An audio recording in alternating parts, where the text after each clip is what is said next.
Hey guys, how's it going? It's fantasy football week 4 for the Victoria's Secret League. Looks like we had another interesting week of football, to say the least. Anybody who actually watched the games knows that there was a lot of controversial calls that led to decisions being made and wins being taken away from other teams. Who knows? Who knows what the real refs would have called, but what can we do? Sorry if anybody's fantasy teams were completely altered by one of these terrible decisions, but just looking at the news a few minutes ago, it looks like we're going to have the real referees back in place, hopefully for all the games for Week 4. So they're trying to get that wrapped up to go into effect first thing for Thursday's game tomorrow between Cleveland and Baltimore. So hopefully the madness is ended and we can get back to real football and maybe some of the fantasy studs that have not shown up so far, like the Aaron Rodgers, LaShawn McCoy, guys like that, Matthew Stafford from my team, can finally get back to, just fantasy relevance again. So, because that's all we care about, right? Good football and fantasy relevance. So, going to get into some of these matchups here. So, it looks like the first matchup was the game of the week because both teams were 2-0. Red October Bubblehead and Clear Eyes Full Hearts. So it looks like Red October Bubblehead pretty much just dominated Clear Eyes Full Hearts 105-62. This was not the close game that close matchup that I thought it would be, but sometimes that's just the way it rolls in fantasy land there.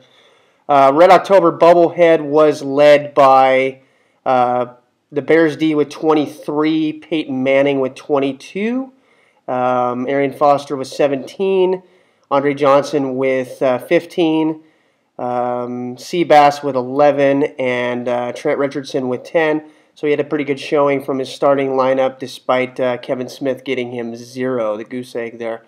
Clear Eyes Full Hearts only had one player in double digits, Ray Rice with 21. Continues to live up to his fantasy relevance there. The rest of his starters, single digits, led by Cam Newton with 9, and then Doug Martin and Dwayne Bowe with 7 apiece. So a couple of disappointments for his roster was definitely a Gronkowski with 7, Texans D only 4, and Vincent Jackson with 2. So hopefully he'll be at 2-1. He'll be looking to get back out there and get his players, back in the swing of things there. So, okay, our second matchup here was Team Smith against Percy Whipped. It looks like Team Smith knocked out Percy Whipped 85-66. Team Smith goes to 2-1, while Percy Whipped is still winless 0-3. Team Smith was led by Darren McFadden, finally showed up with 20 points. Wes Welker also finally showed up with 15. Martellus Bennett, good pickup for him, with 13. Michael Vick with 10, the only players in double digits there. And then it looks like Percy Whipped was led by Maurice Jones-Drew, 27 points. And then only two other people in double digits. C.J. Spiller got 11 before getting knocked out of the game there. And DeMarco Murray with 10. Some big disappointments for him. Phillip Rivers with just 2 on the day. Victor Cruz with 4. Jordy Nelson with 1. And then the Colts D he picked up with 1 as well. So definitely Percy Whipped will be looking to get his first win this coming week. So hopefully he'll... Actually, I hope he doesn't get that done because he's going against my team. So you're not going to get the win. Hate to tell you, buddy. So you're going 0-4. Just letting you know. Just giving you a heads up there. So... anyway, the next matchup here I have is fucking Cavo versus the Grinding Axes. And it looked like the, fucking Cavo pulled it off by 1 point, 85-84. Looks like, let's see here, if I remember the matchup. He pulled it off because Grinding Axes had Jermichael Finley in the Monday night game. And he only got 6 for him, needed to get more. Just fell short there, Grinding Axes. So fucking Cavo was led by Mike Wallace with 19, still a solid fantasy despite the holdout there. And Eli Manning with 15, Matt Prater with 13, and Stevie Johnson with 12. Grinding Axes was led by Jason Hansen and Tom Brady with 18 apiece, Santonio Holmes with 15, and Eric Decker with 14. Definitely the biggest disappointments for the Axes there was the Patriots defense with -3 against Baltimore there. And Felix Jones, who he started, got him 2. Reggie Bush got 6 before being injured. And as I mentioned before, Jermichael Finley just falling short on Monday night for him there. So looks like Cavo gets his first win there, and Grinding Axes goes to 2-1 on that matchup. Next matchup was multiple scoregasms against my team, rated R for Gore. And the scoregasms absolutely dominated me. He was definitely, yeah, sorry to say this, but yeah, you did beat me. So I'm supposed to, bow down to him and all that, but I'm not going to do that because it's all about the whole season. That's all that matters to me. So multiple scoregasms was led by Jamal Charles. Good for him for keeping him in the lineup. Definitely had a career day for him with 37. Andre Brown with a big free agent pickup there with 25, and then Drew Brees with 19. Everybody else had single-digit points, but that 37 really gave him that push to help him get to that the win there. For my team, led by Matthew Stafford before he got knocked out with 18, Julio Jones and Michael Bush with 12 apiece, and the Jets D with 10. Some big disappointments for my team definitely was the Jason Witten with a goose egg, Stephen Ridley and Demaryius Thomas with 3 apiece. Thomas came into the game as the #1 fantasy receiver, and then Nate Kading with 4.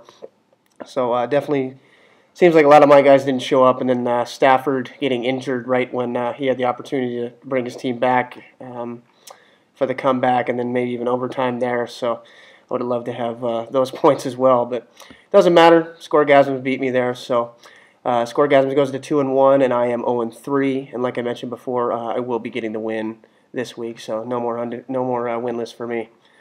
The final matchup that we have here is this one goes to 11, and I tap that, and it looks like I tapped that, took the win 110-84.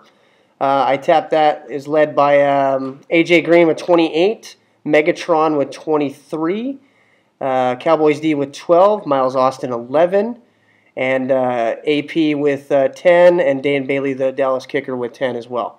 So a good overall showing for him there.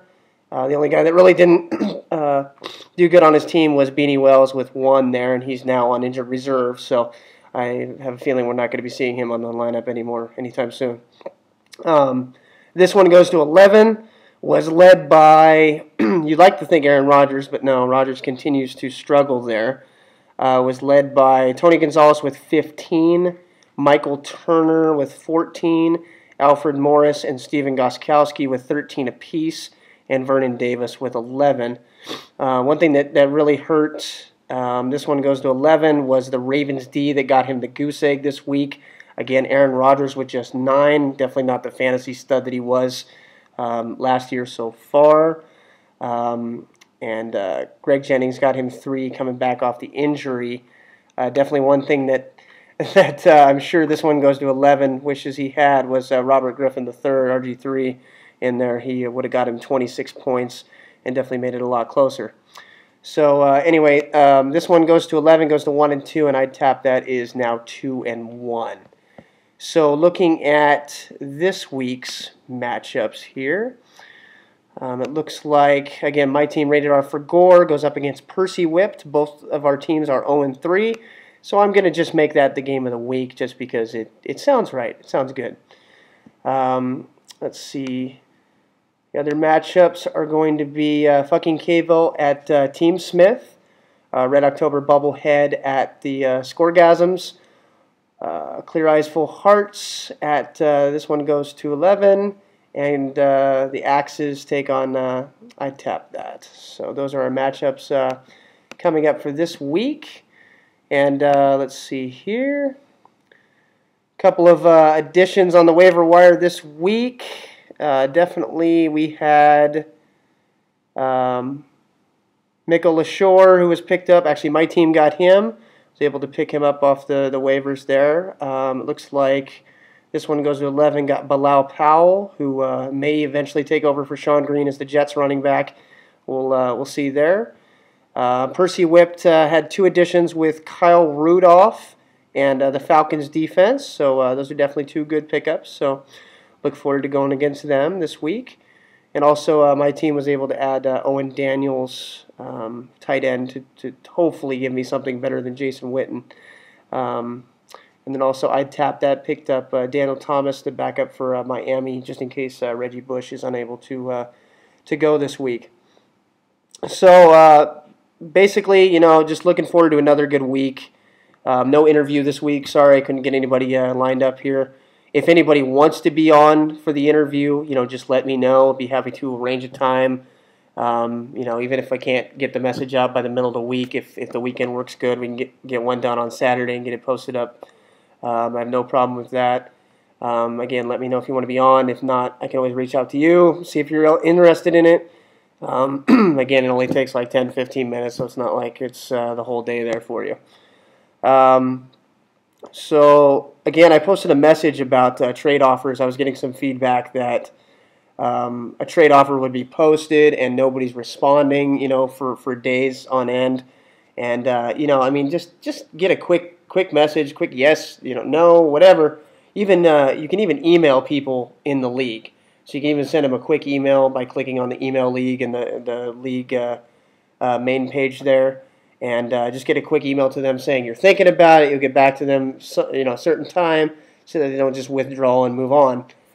You can also make make multiple trade offers to different teams, and it's just polite to respond to them. And even if you're rejecting a trade, you can also say you can even leave a little message when you reject a trade. You can say absolutely not interested. You could put who the deal breakers are. You could put, leave me the fuck alone, whatever you want to put there, or put if you're close. If you'd rather have a certain player rather than one that was offered to you, or you don't want to trade one guy that was asked for, but you're okay trading the other, just give some feedback with the responses as well. It's definitely helpful. It just, makes some people think that you're not just blowing them off. Yeah, I think that's all I have right now. So, again, just looking forward to a good week of football. Hoping that, again, the real referees will be able to call some good games, and we can get back to just enjoying football and then being able to focus on fantasy without worrying about, yards getting taken away for penalties and things like that. So, again, guys, good luck this week, and have a good one. Thanks.